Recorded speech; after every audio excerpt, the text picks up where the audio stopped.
J'ai acheté un scooter à 150 € et aujourd'hui à cause du froid il ne veut pas démarrer.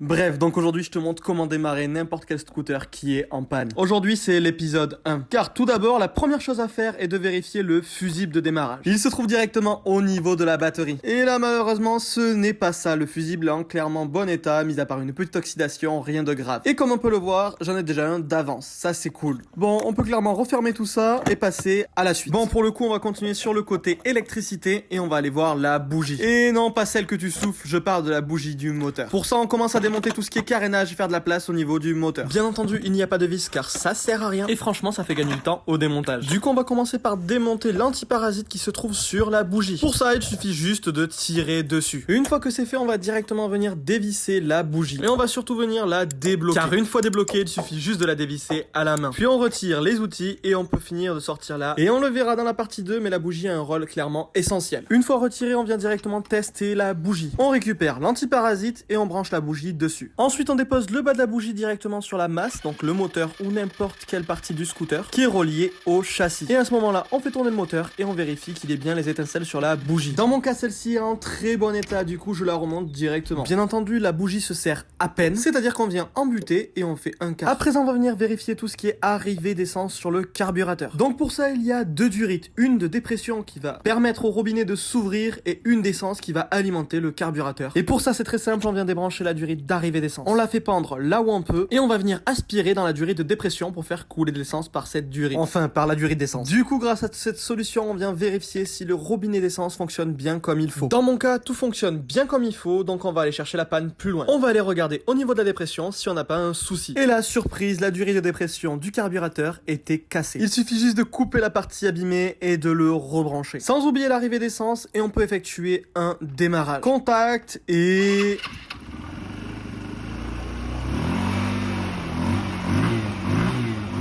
Ça y est, le scoot démarre, enfin. On vient directement remonter tous les morceaux et c'est déjà la fin de ce premier épisode. N'hésite pas à t'abonner et à liker pour voir la suite.